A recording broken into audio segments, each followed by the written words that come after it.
Hola, ¿cómo están? Mi nombre es Úrsula Castrat y este es el podcast de Kiul. Hoy día me acompaña Farid Cajat. Farid tiene un doctorado de la Universidad de Texas en gobernabilidad. Ha sido miembro de la Comisión Consultiva del Ministerio de Relaciones Exteriores sobre la delimitación marítima con Chile. Es un experto en temas de seguridad internacional y Medio Oriente. Y ha sido comentarista en temas internacionales de CNN en español, columnista del Comercio, para Reforma, que es un medio de comunicación en México, y América Economía, que es un medio de comunicación digital. Actualmente es profesor principal en el Departamento de Ciencias Sociales de la Universidad Católica, y normalmente es conocido por, bueno, aparece, ¿no?, en medios de comunicación siempre que hay estos temas en el Medio Oriente, ¿no?, y de seguridad internacional y política, en fin.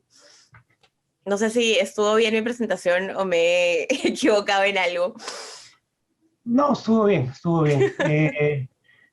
Ya que estamos en eso, puedo aprovechar para hacer publicidad a mi último libro. Sí, claro. Publiqué este año un libro llamado, junto con Gabriela Camacho, exalumna y luego colega, Uh-huh. Pandemias, Dragones y Muertos Vivientes, la ciencia política en lugares insospechados. Si les interesa aplicar categorías de la ciencia política para entender Game of Thrones, películas de zombies, de superhéroes o fútbol, género de los cuales los dos autores somos cultores, Uh-huh. pueden leer eso. Y en cuanto a Cajat, sí, mis padres eran parientes, pero no tengo cola de cerdo. Pero eso es muy común en la colonia, ¿no? Sí, En la sí. colonia árabe, sí, claro. Sí, quería hablar también bueno, en verdad quería empezar, ya, antes de irnos a tus publicaciones, quería empezar preguntándote, ¿cómo es que decides dedicarte a lo que te dedicas? Yo me imagino que debe tener, obviamente, un rollo familiar o algo así, pero no sé si tus papás tuvieron algo que ver en esa influencia, no sé a qué se dedicaban tus papás. A ver, no. A ver, uno, soy de origen palestino y el tema palestino era un tema altamente controversial desde ha sido todo altamente controversial a lo largo de toda mi vida. Ujú. De hecho, mis primeros recuerdos en torno al tema es haberle dicho a alguien que me preguntó por el origen de mi apellido, decir que era de origen palestino, y la persona en cuestión me dijo: Palestina no existe. Como te digo, yo era un niño, yo tendría, bueno, 10, 11 años, ¿no? Ujú. El punto es que ese tema ha sido un tema que ha sido controvertido alrededor mío desde mi más tierna infancia. Ujú. Yo además, a los 8 años fui velasquista por la sencilla razón de que el día del golpe de Velasco no tuve que ir a clases, ¿no? Eso era lo único que me atrajo de ¿Cuántos años eh, tenías el día del golpe? 8 años, 8 años de edad, y mientras nos llevaba la camioneta al colegio, veíamos los enfrentamientos entre estudiantes y militares. Terminé en el Lincoln, en el ¿Ya? colegio Abraham Lincoln. Eh, y cuando llegamos al colegio nos devolvieron a casa, ¿no? Entonces dije, bueno, si Velasco es la razón por la que no voy a clases, algo Bravas. bueno debe tener. Pero digamos, crecí durante un periodo particularmente convulso de la política peruana, Ujú. por no mencionar el hecho de que mi familia tenía alas muy marcadas. Tenía un ala derecha. Mi padre era un pequeño capitalista y defendía obviamente sus intereses como tal, pero algunos de sus hermanos eran no solo de izquierda, sino uno fue militante del Partido Comunista Palestino. Entonces, ¿Y cómo, sí creció en un ambiente sumamente politizado. ¿Y cómo es que tu familia viene de Palestina o sea, tú naces en Palestina, ¿no? No, yo soy peruano de Ah, ok, nacimiento, ok. y no tengo otra nacionalidad ni la he buscado jamás. Parte del problema es que además, aunque la buscase, el problema con los palestinos es que no hay un Estado palestino, Claro. más allá de la... O sea, es un pueblo que vive bajo ocupación militar. Ujú. Pero no, los primeros en venir son, digamos, miembros de mi familia, pero desde hace Ah, 4 ya. generaciones, o 5 incluso, ¿no? Ujú. En el último tercio del siglo XIX. Ujú. Mi padre llega ya mayor, él sí es inmigrante. Mi madre nace en Huanta, mi madre es guantina, ¿no? o sea, nace en Ayacucho. Mi padre, curiosamente, sí hablaba quechua, mi madre no, porque mi padre emigra a Ayacucho, donde ya tenía parientes, Ajá.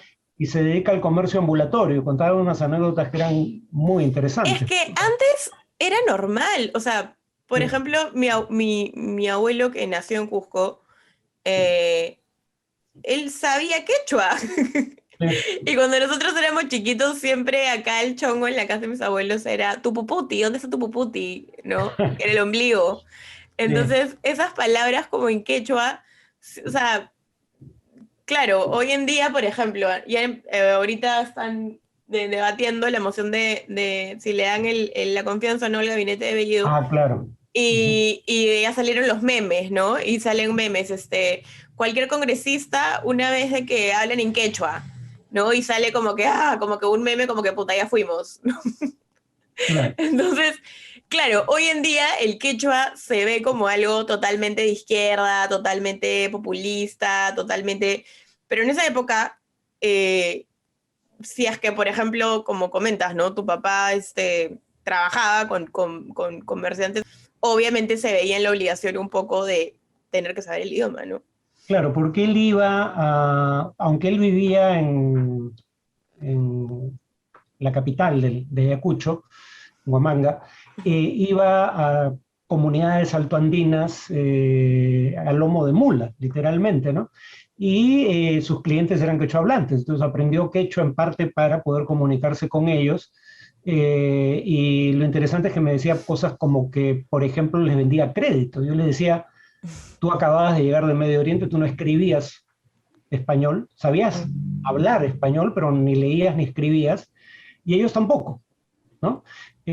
¿Cómo así podía haber una relación en la que tú les concedías crédito? No había ninguna constancia escrita. Y me decía, era todo de palabra, ¿no? Había confianza entre nosotros. Y me acuerdo que me decía, los cholos son honestos, o sea, son de palabra, cumplen con lo que te dicen. Eh, y hablaba el quechua ayacuchano de manera fluida, ¿no? Porque vivió años en Ayacucho antes de trasladarse a Lima. Ujú. Qué interesante, qué interesante.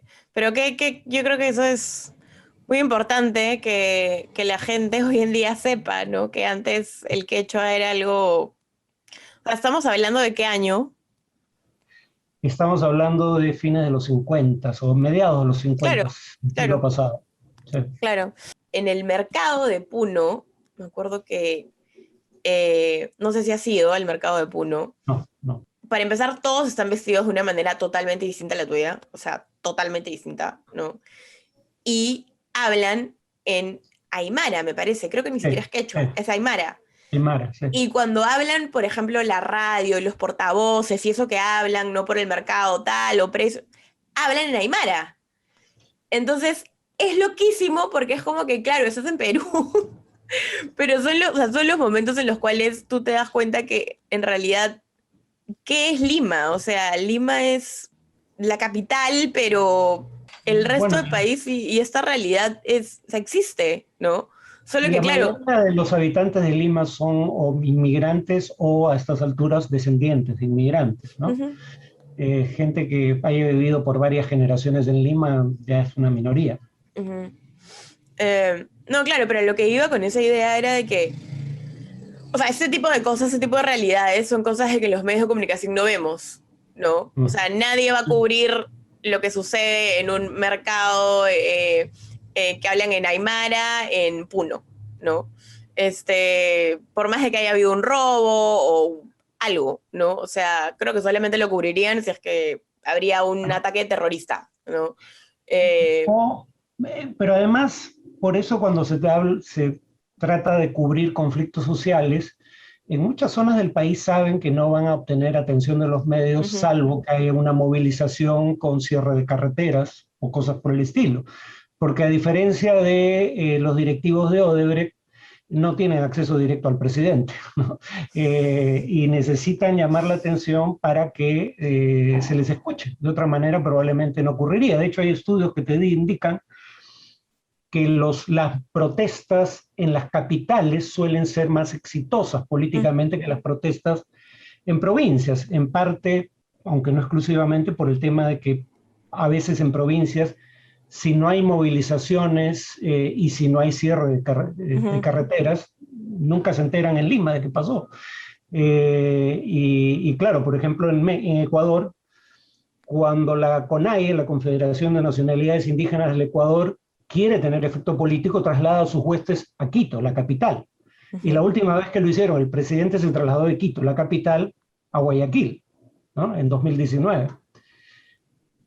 Claro, o sea, es que sí, o sea, yo creo que la centralización que vivimos es de locos, o sea, y claro, y lo peor es de que para el mundo, eh, para un europeo, para un gringo que nunca ha visitado Perú, somos Machu Picchu y llamas, ¿no?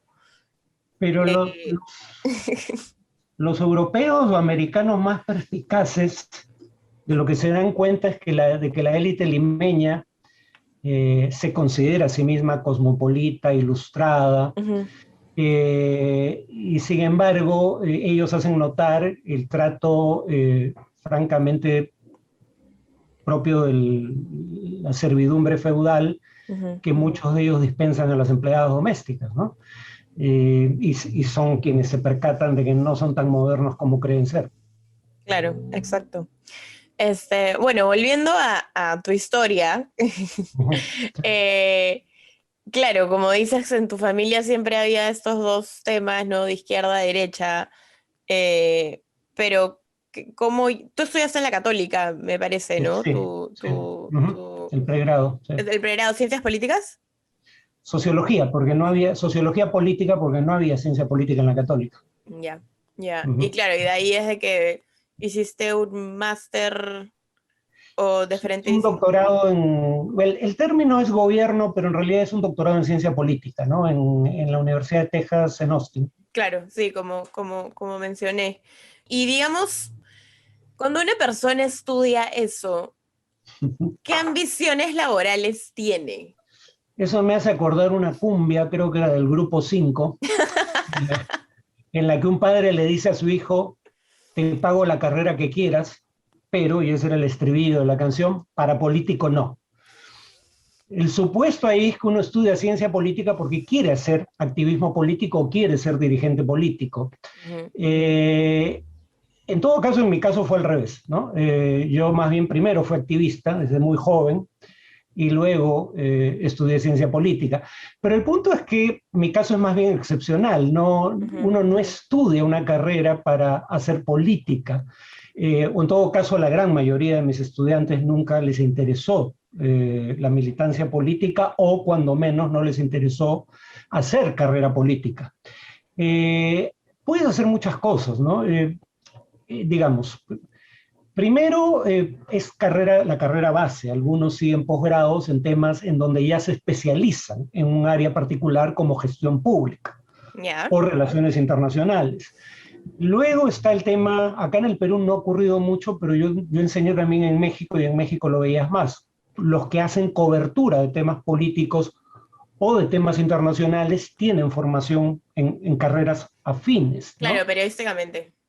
Pueden ser periodistas, pero algunos tienen doble carrera, periodismo y ciencia política. Ujú, Por ejemplo, periodismo como carrera a nivel de pregrado y maestría en ciencia política. Muchos de mis alumnos de maestría en ciencia política en la Católica eran periodistas, ¿no? De formación inicial.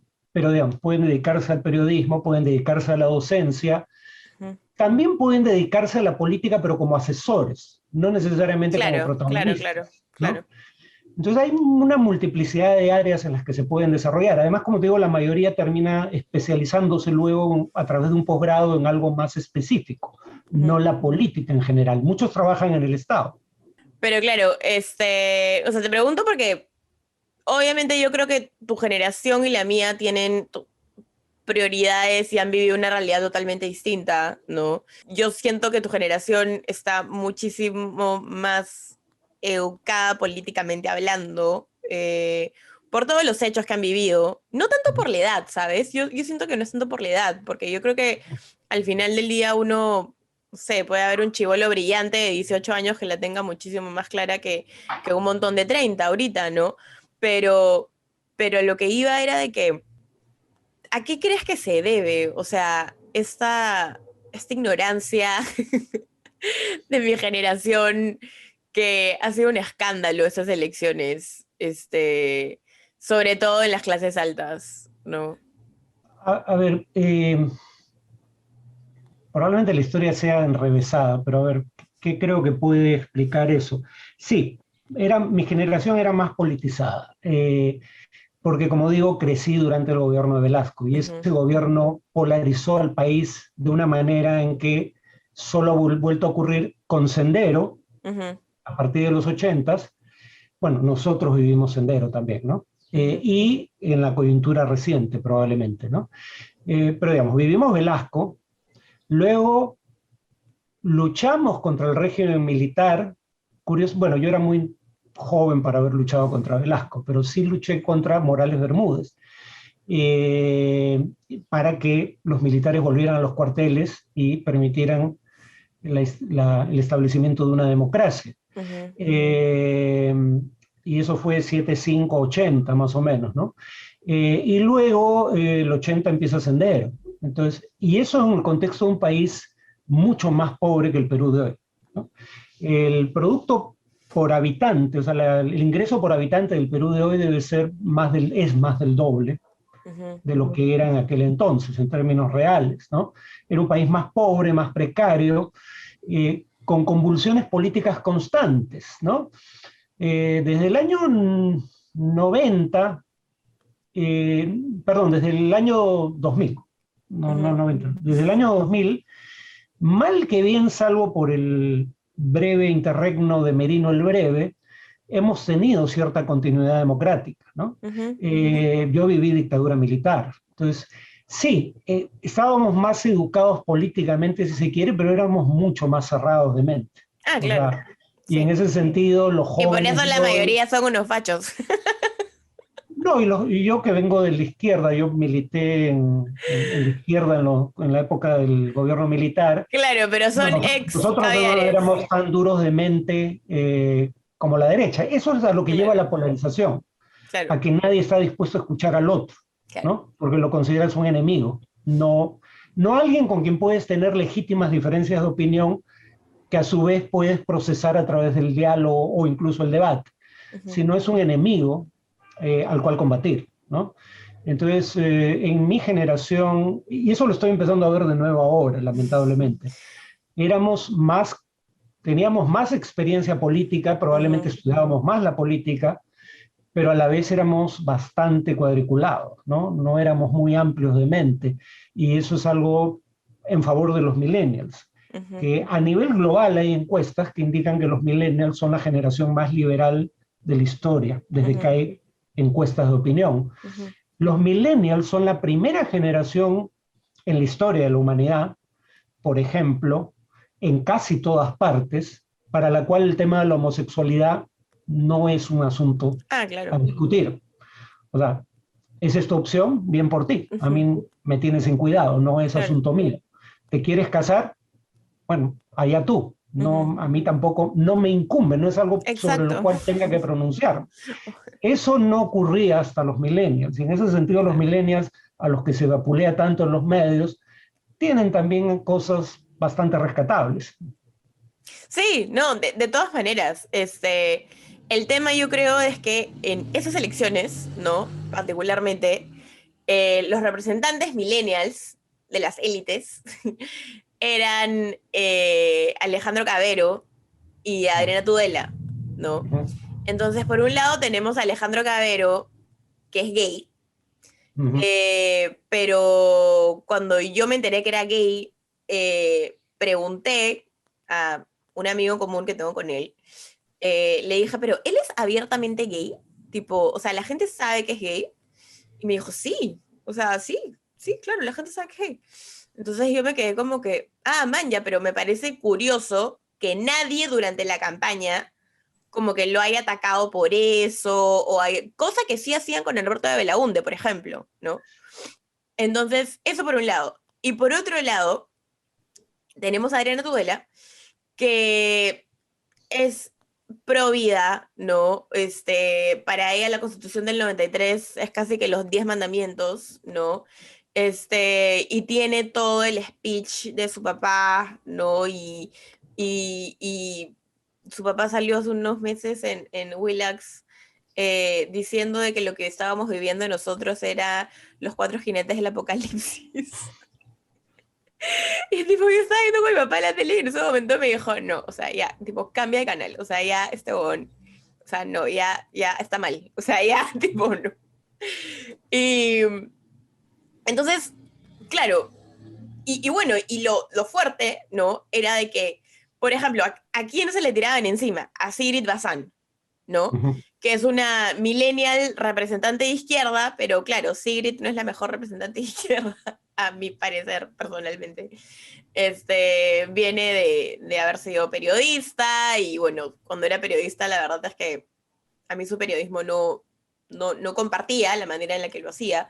Claro, tenemos estos tres personajes, ¿no? Que por ejemplo a la hora de hacer debate y todo, eran los más sonados, o sea, ellos tres de los chibolos, ¿no? Han sido los más, ellos tres, ¿no? Entonces, o sea, a la misma vez, este cargamontón que se ha visto en redes, del cual yo he sido parte, porque sí, o sea, yo me burlo casi que diariamente, tanto a Adriana como a Alejandro y a Sigrid, en verdad, solamente el apoyo en sus políticas del aborto legal y gratuito. Pero sí, la verdad es que para mí los que me dan más vergüenza son Alejandro y Adriana, partiendo desde el hecho de que uno es gay y la otra es conservadora liberal, o sea, tipo, ¿no? Entonces, porque, claro, supuestamente ella sí decía que podría haber una unión civil y todo eso, pero yo estoy 100% segura que si tú le dices, ya, pero expláyate y dime en qué no crees o por qué el matrimonio, ella ya te viene con el rollo de la familia y te viene a decir de que los papás y que de hecho no pueden adoptar y que no sé qué, porque al niño, bla, bla, bla. Entonces, ¿qué onda? O sea, Oye, yo personalmente creo que muchos de los que se llaman liberales en el Perú son un producto de esta sociedad, en el sentido de que son liberales porque fundamentalmente no quieren al Estado en la economía, ¿no? Y eso porque tuvieron la experiencia, o por lo menos recuerdan la experiencia de Velasco, en donde las Fuerzas Armadas, que solían ser, como el propio Velasco dijo, el espinazo de la oligarquía, palabras de Velasco, no mías, o sea, aliados de las élites económicas, de pronto deciden cambiar su filiación política, por lo menos el alto mando militar. Y entonces de pronto las élites económicas sienten que los militares, que eran el dique de contención del aprismo y del comunismo, se vuelven enemigos y ejercen políticas contra las cuales, contra sus intereses desde el Estado. ¿Y tú crees que ahí empezó como este clasismo hacia las Fuerzas Armadas? Bueno, Desde en las las fuerzas, élites. eh, en el caso de las Fuerzas Armadas probablemente sí, ¿no?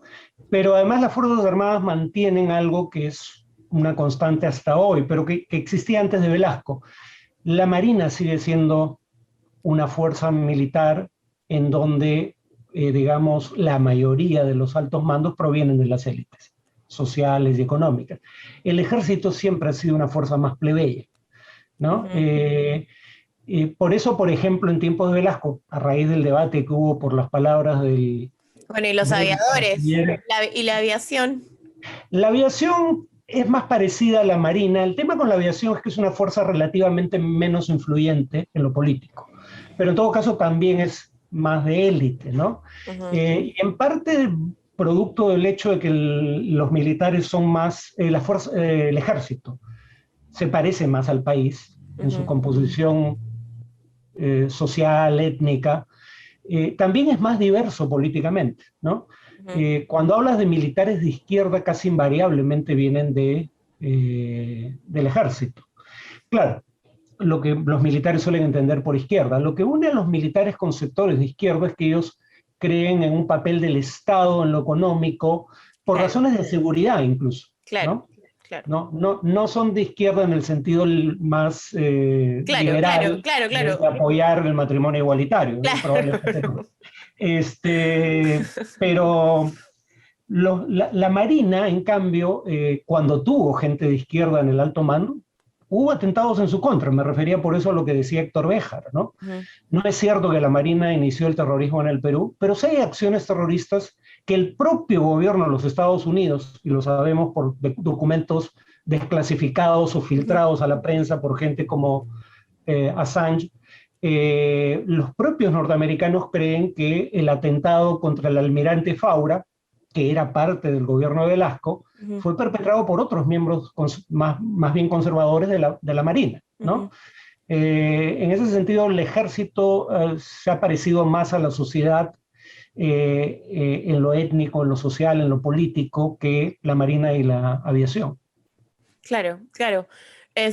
Sí, bueno, de hecho, por ejemplo, cuando ayer salió ¿no? Destaparon esto en el Canal 2, la unidad de investigación del Canal 2, de que Montesinos tenía 2 horas en el teléfono diarias desde el teléfono de la Marina.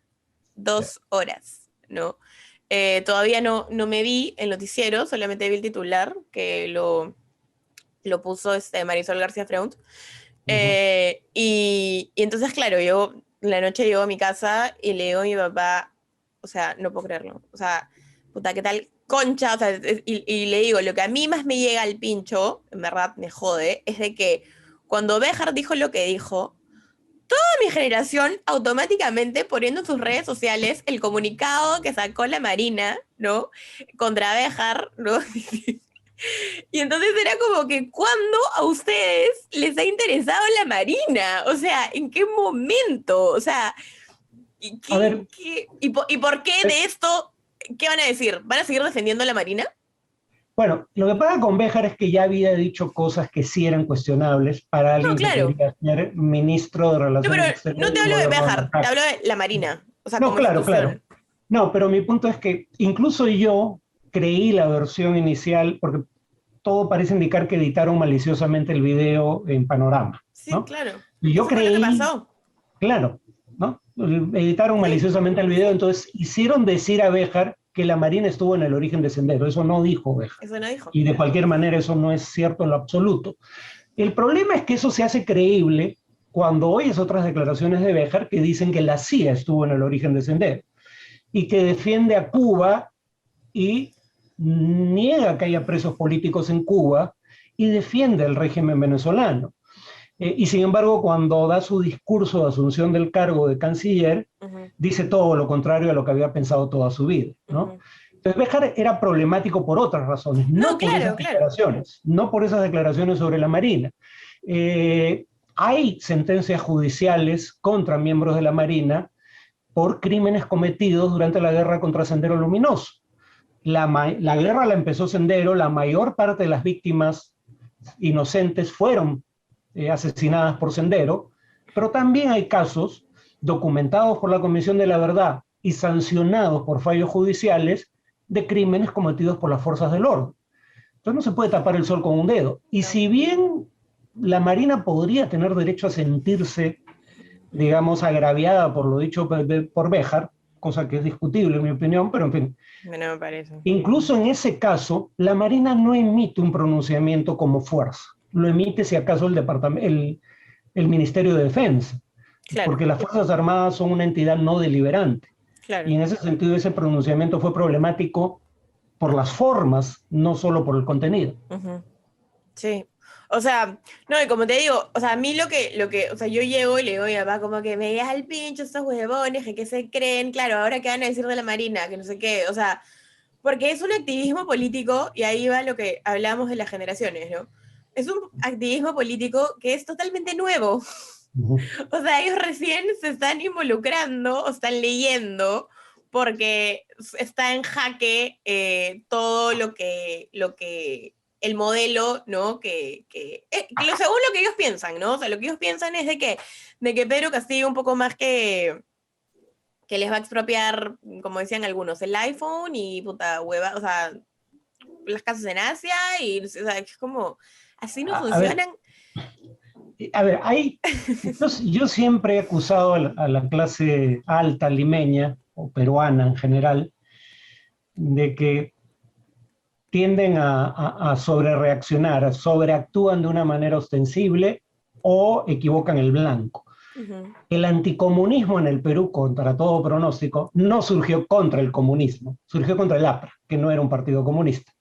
De hecho, cuando en la Constitución de 1933 se prohíbe, se proscribe los partidos, si mal no recuerdo, en esa Constitución pues se proscribe los partidos de carácter internacional, Ujú. un dirigente sanchezerrista dice explícitamente que eso era contra el APRA, no contra el comunismo, porque decía, finalmente el Partido Comunista puede alegar que su prédica se basa en el comunismo incaico, cosa que nunca Ujú. existió, dicho sea de paso, esa idea del imperio socialista de los incas es una quimera, era un imperio para empezar, no hay imperio socialista. Bueno, el punto es que él decía, el comunismo puede decir que se basa en tradiciones ancestrales de la cultura peruana. El aprismo es al que le aplicamos esta norma. En los 60s, a Fernando Belaúnde Terry lo acusaban de comunista. Cualquiera que quisiera Lo desviarse un terruqueaban, ápice, lo lo terruqueaban. terruqueaba, claro. No, y Este, eso es importante que lo sepan y que lo hablemos, porque, por ejemplo, eh, desde que empezó todo esto, ¿no? Desde que empezaron las marchas de Merino, no sé qué, mi papá me decía, puta, es una mierda porque nunca va a negar un consenso, se sacan la mierda y no sé qué. Entonces, lo que yo le decía era, claro, pero es que, ¿cómo van a la izquierda y la derecha y el centro, que vendría a ser lo que es el Partido Morado, a dialogar si es que en la misma izquierda y la misma derecha se odian? bueno, no, O claro, sea, porque no. para... Y lo cual me trae al repaso, ¿no? De que en la época de Lapra con Víctor Raúl, Uh -huh, Fernando Belaúnde en Acción Popular. uh -huh. Entonces, esos dos partidos ya eran enemigos. Inclusive, mi papá me contó una anécdota de que mi abuelo, el ser militante de Acción Popular, y cuando era director de la SUTEP, un día lo empezaron a seguir a pristas. Y él se dio cuenta que lo estaban siguiendo. Y bueno, en esa época él andaba armado y bajó, tiró disparos al aire y claro, los jóvenes se fueron al toque, ¿no? Pero, o sea, lo cuento para que un poco entiendan el nivel de enfrentamiento que había entre el APRA y Acción Popular, o sea... Ah, la paradoja es que el APRA venía de la izquierda, no era un partido Ujú. comunista, pero venía de la izquierda. Y de hecho, en algún momento, el marxismo es incorporado bajo la interpretación de Ayala La Torre dentro del ideario, ¿no? Ujú. El plan aprista de principios de los 30 hablaba de la estatización de tierras e industrias, ¿no? Ujú. Pero viniendo de la izquierda en los 60, esa alianza con la derecha autoritaria que la había perseguido durante el odrismo, con el partido de Odría, la Unión Nacional Odriza, contra Acción Popular, que era un partido más bien de centro-izquierda. Y de hecho había un ala fuerte de izquierda en Acción Popular que luego se cinde y forma Acción Popular Socialista. Ujú. Pero el punto es que Acción Popular siempre fue un conglomerado variopinto, que tenía gente de izquierda y tiene a Merino, ¿no? Claro. Pero a lo que iba con esto de que nuestras élites siempre han visto al enemigo en el lugar equivocado, eran anticomunistas contra partidos que no eran comunistas, como la Claro, Acción claro. Popular. Cuando sí había un candidato de izquierda, sobreactuaban de manera pasmosa, ¿no? Por ejemplo, Humala lo comenzaron llamando nuestro Hugo Chávez y lo terminaron llamando Cosito, ¿no? Claro. Lo que sí reconozco es que esta vez había una base real para sus temores. Ujú. Cuando uno ve el ideario y programa de Perú Libre, es una cosa de espanto, ¿no? Ahí sí Ujú. se habla de estatización de sectores estratégicos y el discurso de Perú Libre es abiertamente autoritario, por lo menos el de Sí. Cerrón, el de Bermejo. Eh, Ahí mi único punto, y fui vapuleado por quienes querían ver el mundo en blanco y negro, Ujú. es que Castillo no necesariamente era pensaba como Cerrón. Para empezar, él lo dice explícitamente, no soy comunista, no soy chavista, no voy a expropiar nada, y militó en Perú Posible, el partido de Eso Toledo. es lo que yo le decía a todo el mundo. Escúchame, eso es lo que yo le decía a todo el mundo y nadie me decía, Úrsula, me decía, estás loca, no sé qué, bla, bla. Yo le decía, "Hue- es que pueden tomarse el tiempo de googlear a este hombre y en verdad ver su carrera política y de dónde, o sea, de dónde viene, por qué es que él termina en Perú Libre y todo esto, o sea, tienen que... Entonces, claro, yo le explicaba y yo lo que encontré era de que, claro, Pedro Castillo empieza militando en el partido de Toledo, En Perú eh, Posible. pero posible. Y luego pasó brevemente al partido de Verónica Mendoza, me Ujú, parece, creo que sí. y luego termina en Perú Libre, ¿no? Ujú. Entonces, ¿qué es lo que sucede con los políticos y la gente que milita en los partidos?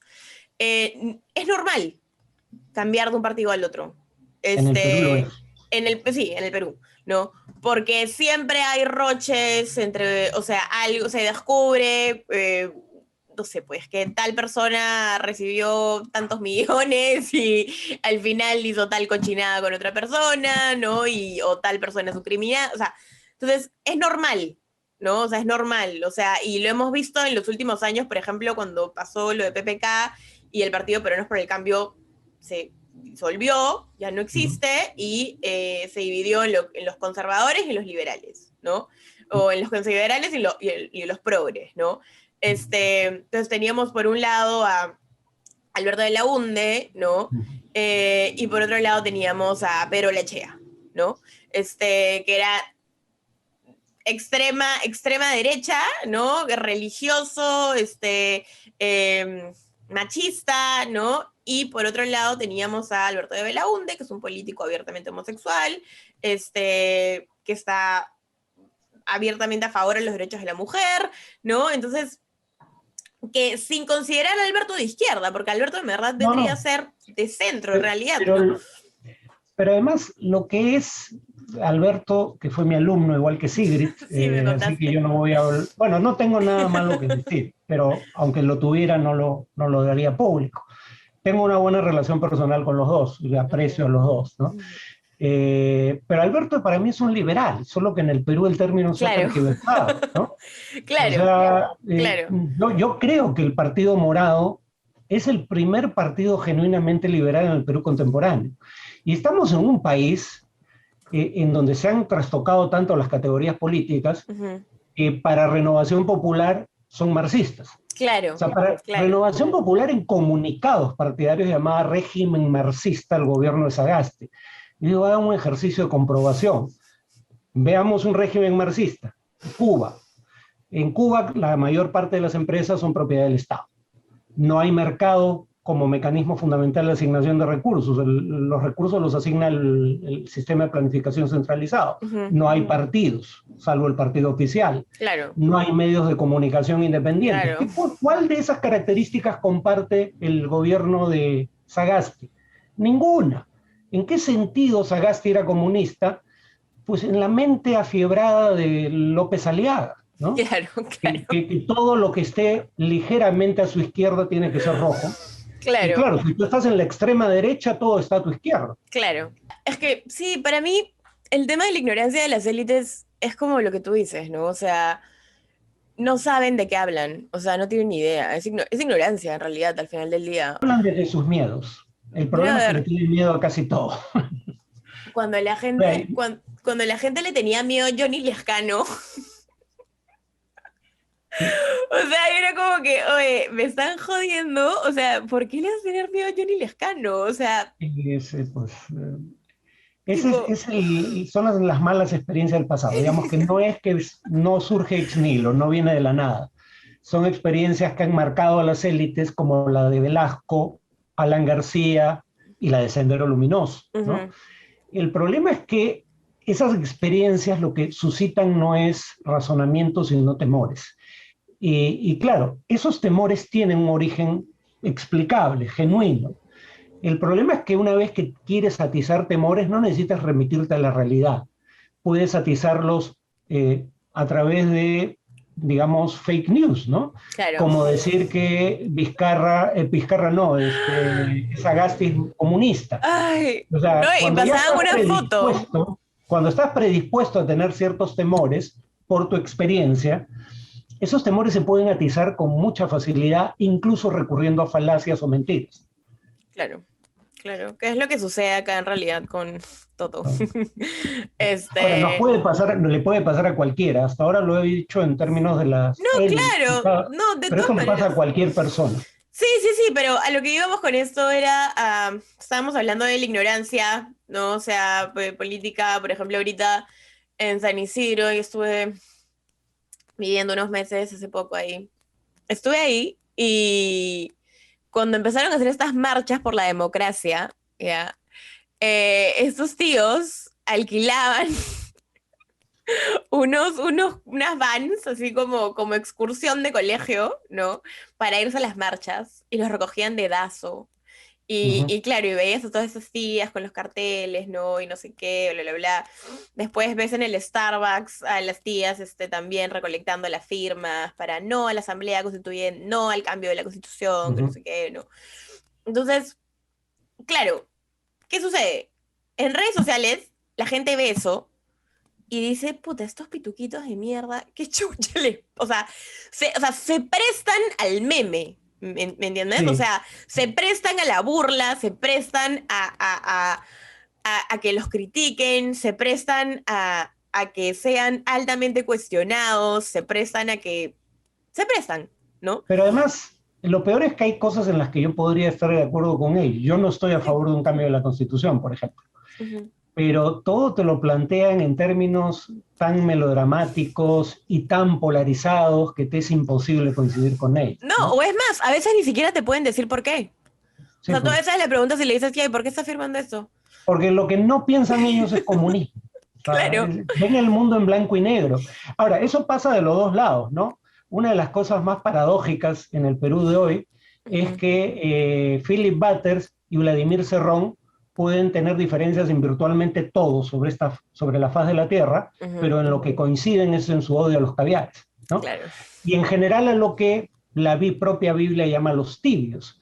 Y yo en defensa de los tibios diría, por ejemplo, siempre te dicen los que no toman posición. Bueno, a veces la realidad es compleja, Pero los no caviares sí, conoces. sí tomamos posición. Bueno, yo no me autoidentifico, pero me Yo llaman sí. así. No, el tema es no tomamos posiciones radicales, en buena medida a eso se refiere, ¿no? Porque ellos ven el mundo dividido en dos mitades contrapuestas. Bueno, en realidad no son dos mitades. De un lado está la élite para Cerrón y del otro lado está el pueblo en su conjunto, ¿no? Ujú. Pero el punto es que ven el mundo dividido en dos y no hay lugar para punto medio. Esa es la visión de Al Qaeda. Yo cité un trabajo, no lo hagan, ¿no? Pero Al Qaeda tenía una revista en internet. Cuando te metes, uno ¿Cómo se te se mete el llama? virus.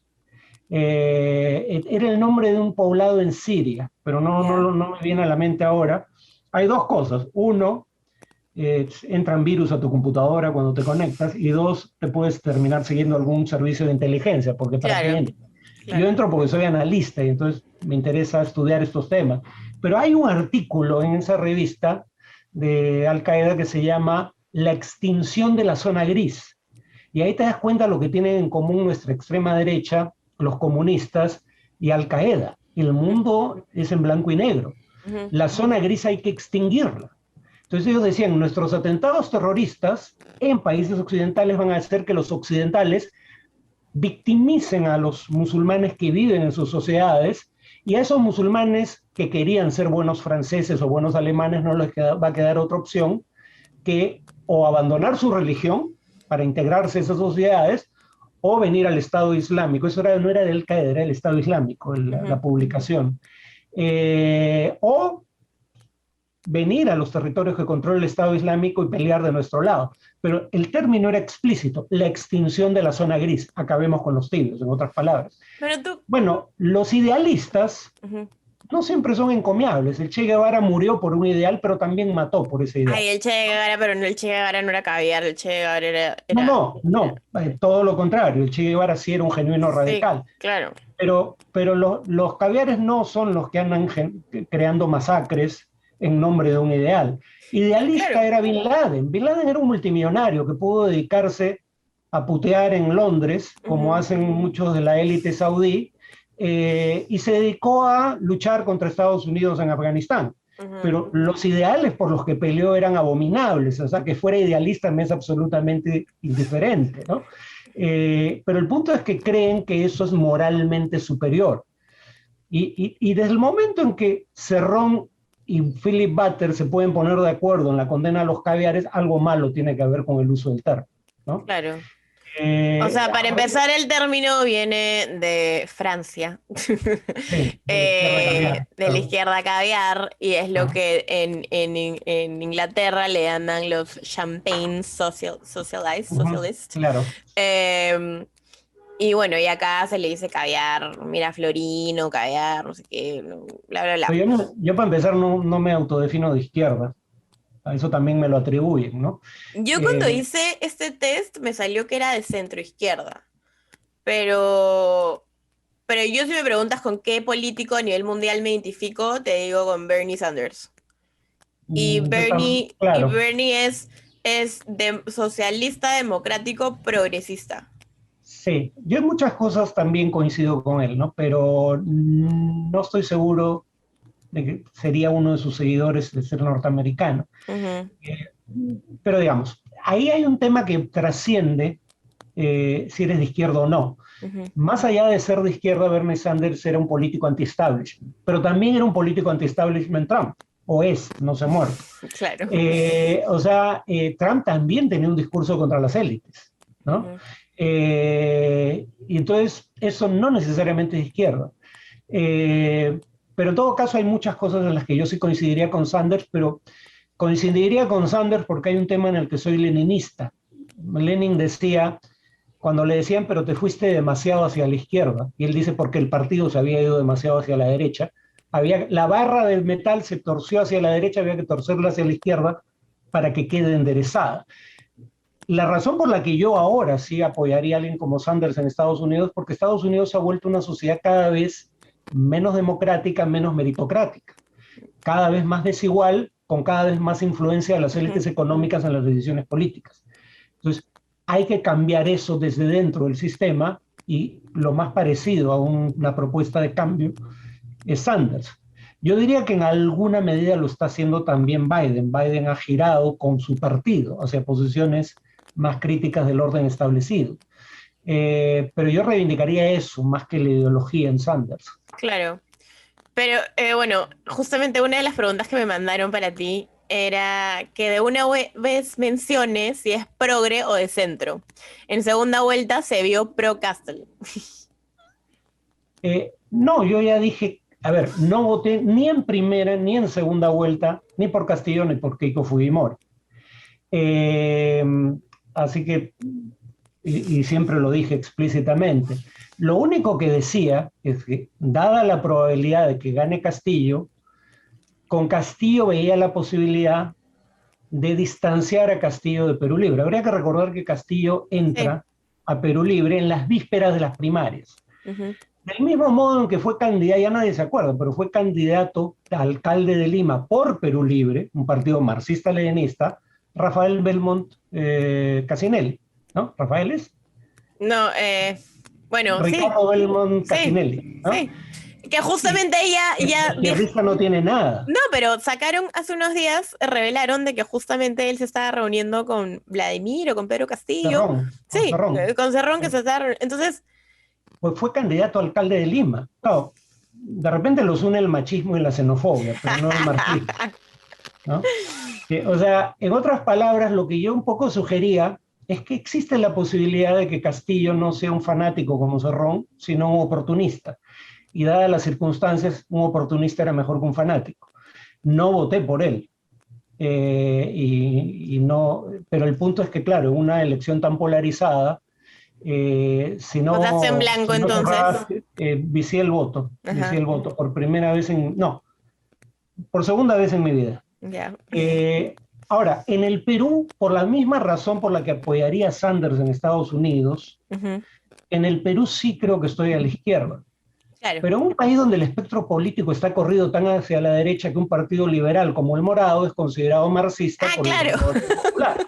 Claro, O sea, en ese país no me queda otro espacio que no sea la claro, izquierda, ¿no? claro, obvio. Pero yo diría, pues, podría identificarme con cierta socialdemocracia, Claro. por ejemplo, ¿no? Eh, pero Otra, no, pero no, yo creo en la propiedad privada. Yo he sido empresario, contra lo que mucha gente podría creer. podríamos decir que eres de centro en todo caso, que eres un centro progre. Estoy más escorado hacia la izquierda, también lo admito. Claro. Pero cuando creo que la izquierda la caga, lo digo. Ah, claro, Yo, por totalmente. ejemplo, para mí la división democracia-autoritarismo es más importante que la división izquierda-derecha. Ujú, Si tú defiendes un régimen como el venezolano, que para mí es una dictadura, y ujú, una dictadura cleptocrática además, no me importa qué más defiendas, tenemos diferencias fundamentales. claro. Estoy contra el autoritarismo, venga de la izquierda o venga de la derecha. Para mí eso es más grave, ser autoritario es más grave que ser de derecha. Y bajo esa premisa, ¿cuál es tu opinión de las monarquías? Estoy en contra de todas, incluso las constitucionales, ¿no?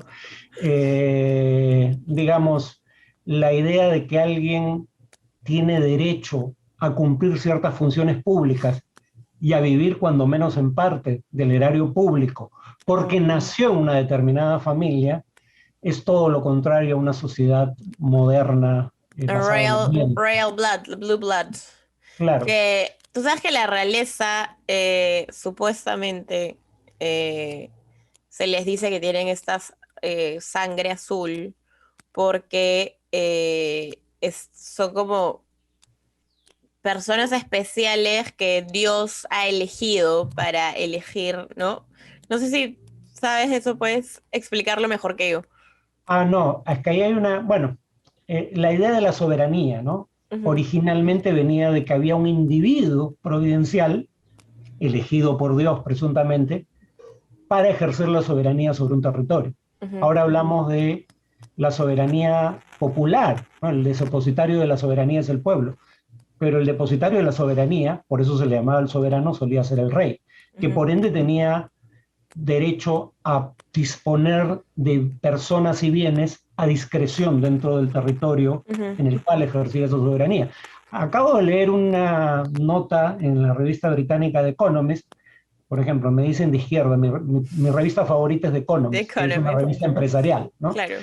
O sea, entonces hay cosas que van más allá de si eres de izquierda o no, hay cosas que son verdad, sea de la orientación que seas, ¿no? Realidades, Claro. Entonces, The Economist, por hechos. ejemplo,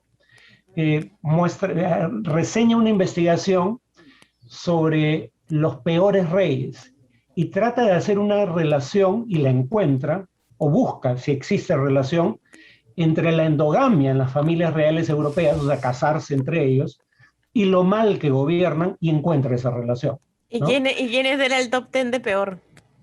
Había un rey español que por suerte no vive mucho, que además el pobre, porque eso finalmente no es culpa suya, Ujú, era producto de tanta endogamia. O sea, ujú. finalmente la idea acá es que si te casas siempre dentro de un mismo grupo, si hay algunos problemas congénitos en ese grupo, se van a heredar sí o sí.